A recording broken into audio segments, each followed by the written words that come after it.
여러분 안녕하십니까. 고 박원순 전 서울시장의 유족 변호를 맡았던 정철성 변호사가 박원순 전 시장의 사망과 관련해서 정황상 스스로 목숨을 끊은 것이 아닐 수 있다며 사실상 타살 의혹을 제기했습니다. 자, 이게 지금 파문을 불러일으키고 있습니다. 자, 박원순 전 시장이 숨지기 전날에 청와대로부터 강제추행 고소를 당했다는 내용의 전화를 받았다는 의혹을 제기한 겁니다.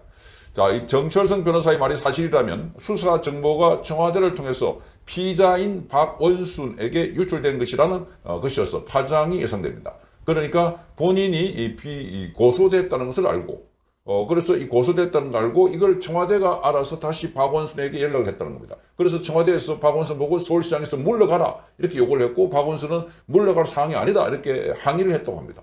자, 그런 가운데서 박원순이 그 다음날 극단적인 선택을 했다고 하는데, 그런데 정철성 변호사의 말에 따르면 박원순은 적단적인 선택을 할 차림도 아니었다. 복장을 보면 가볍게 등산복 차림은 나오는데 거기 부근에 안가가 있는데 그 안가에 가려고 했다 이렇게 말하고 있습니다. 그렇다면 이게 극단적인 선택을 한 게 아니라 누구로부터 타살을 당했다 하는 의혹이 되고, 그 당시만 하더라도 박원순이 어떻게 해서 그렇게 갑자기 그런 결정을 했는가, 그리고 박원순에 대해서 부검도 하지 않았고 그 쉬쉬하면서 이제 장례를 치렀던 것이었습니다. 여기에 청와대 전화를 받았다는 사실, 자, 이게 지금 적지 않은 파문을 불러일으킬 것으로 보입니다. 자, 정철성 변호사는 오늘 자신의 페이스북에 14일날 자신의 페이스북에 이렇게 적었습니다. 내가 박원순 시장 사건의 내막을 알면 알수록 죽음은 미스터리라는 생각이 든다 이렇게 말했습니다. 나는 박 시장이 과연 자살을 했는가 하는 의문을 갖고 있다. 몇 가지 그 이유를 들었습니다. 그는 박원순 전 시장의 성추행 사건 당시에 유적적 법률 대리인을 맡은 인물입니다. 자, 그는 첫 번째 이유로 이렇게 말합니다. 사망 전날에 박 시장은 민주당의 청와대 관계자로부터 강제추행 고소를 당했다는 이유로 서울시장직에서 사퇴하라는 전화를 받았다는 겁니다. 크게 반발했다고 합니다. 자, 민주당 청와대 관계자.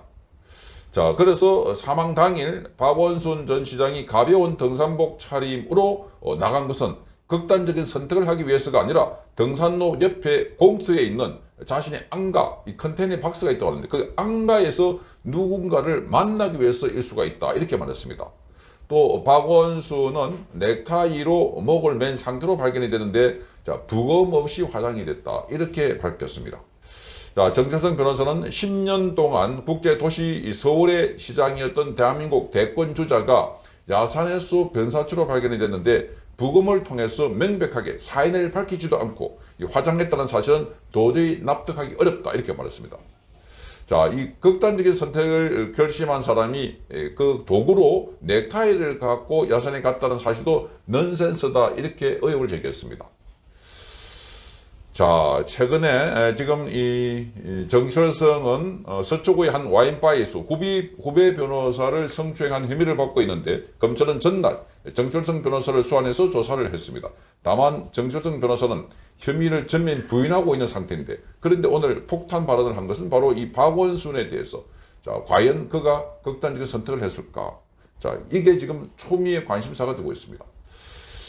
자, 지금 여기에 보면 박원순과 마지막으로 통화했던 사람이 바로 박원순 전 비서실장이었습니다. 고한석 전 서울시장 비서실장이 지난 2020년 7월 16일 날 언론을 통해서 당시 박원순 시장에게 산에서 내려오도록 설득하는 것밖에는 할 수 있는 일이 없었다 이렇게 말했습니다. 자, 마지막 비서실장, 이 고한석 비서실장인데, 자, 그때 극단적인 선택을 하기 전 마지막 통화를 했는데, 자, 고한석 전 비서실장은 박 시장 실종 당일 오전 9시쯤에 서울 가해동 서울시장 공관을 방문한 것으로 알려지고 있습니다. 자, CCTV 영상에는 고 전 실장이 9일날 오전 9시 10분쯤에 양복 차림으로 박원순 전 시장의 공간 밖에서 나온 모습이 포착이 됐습니다. 34분 뒤에 오전 10시 44분쯤에는 박원순도 등산용 가방을 메고 모자를 쓰고 고개를 숙인 채 공간을 빠져나왔습니다. 자, 고관석 이 시장, 비서실장, 고 전 비서실장은 이날 오후 1시 39분에 박원순 전 시장과 마지막 통화를 했습니다. 자, 여기 보면 이렇게 되어 있습니다. 지금 이 사람이 박원순의 비서실장입니다. 자, 고 실장. 그리고 박원순 댁에 지금 고한석 비서실장이 2020년 여기가 2020년 7월 달이었습니다. 2020년 7월 9일 날 10시 10분쯤에 가회동 집을 찾아가고 있습니다. 집에 갔다가 나오는 장면입니다. 나오고 있다가 34분여 만에 박원순이가 나오고 있습니다. 자, 이 등산복 차림에 모자를 쓰고 그리고 마스크를 착용하고 있다. 그때 코로나 상황이었으니까. 그런데 고한석이 나올 때는 뒷집을 지고 나오고 있고 박원순은 머리를 북숙이고 나오고 있었다. 자, 이게 이제 나중에 사망 사건 관련해서 지금 발표를 하고 있는 고한석입니다. 머리를 빡빡 깎았습니다.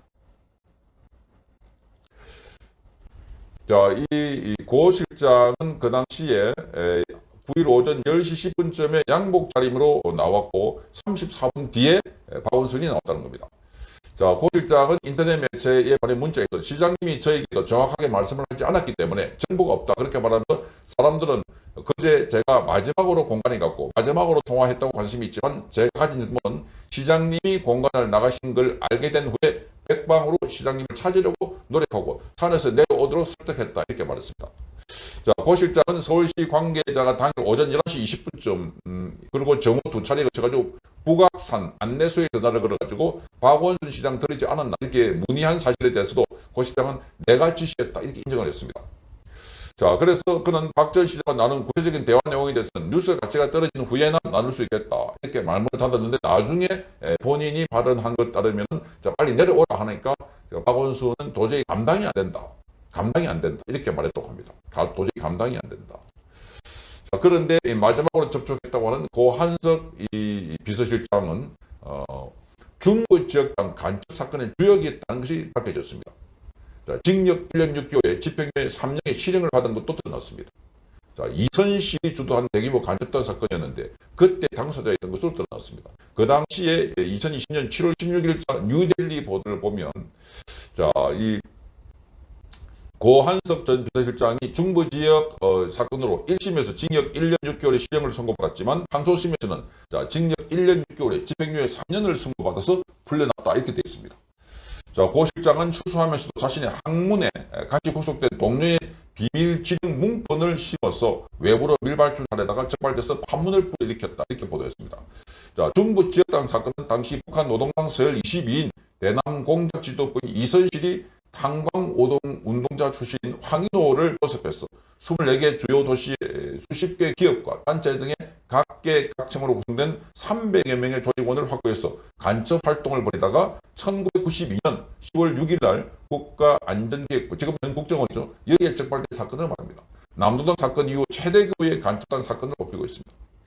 자, 당시 안기부 발표에 따르면 황 씨는 이선실이 총책으로 지명해서 북한에서 교육받은 후에 돌아와서 조선노동당 중부지역당을 결성했습니다. 당시 서울대 중어중문학과 박사과정을 밟던 고한석 전 비서실장은 중부지역당 산하의 편집국에서 매체 제작을 담당했다고 합니다. 자, 중부지역당 당원들은 전원 김일성에게 충성 맹세를 한 인물들로 고한석 전 비서실장도 마찬가지였을 것으로 보인다고 미디어워치는 전했다. 이렇게 뉴데일리가 보도했습니다.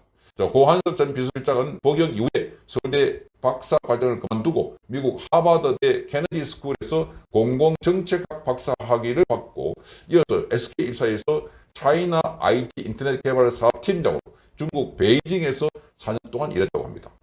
이후에 열린 우리당 정책연구원 정책기획연구원과 정세부서실장 그리고 민주연구원 부원장을 지냈고 지난해 5월달에는 서울 디지털재단 이사장을 맡으면서 박 전 시장과 인연을 맺고 지난 4월달에 비서실장을 발탁됐습니다. 지난해 4월달이라고 한 것은 그 2020년 기준이니까 2019년 4월달에 그때 서울 디지털 재단 이사장을 맡으면서 박원순과 인연을 맺고 그리고 2020년 4월달에 비서실장으로 발탁됐다. 그 간첩단 사건에 관계되어 있는 이 고한석 비서실장.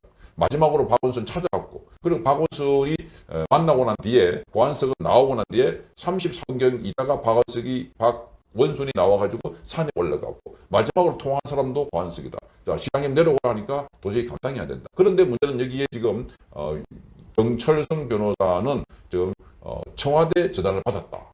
청와대에서 사퇴하라. 이런 것들이 극단적인 선택을 했을 리가 없었고 그래서 이게 자살 의혹이 있다. 이런 의혹을 제기해서 파장이 갈수록 커지고 있습니다. 최근에 박원순 묘지도 유족이 창녕 선산에서 이 민주화 운동했던 사람들이 모이는 것으로 그렇게 옮겼다고 해서 많은 비판을 받아왔는데 박원순 사건 새로운 국면을 맞고 있는 건 아닐까 이렇게 보입니다. 성창경 TV였습니다.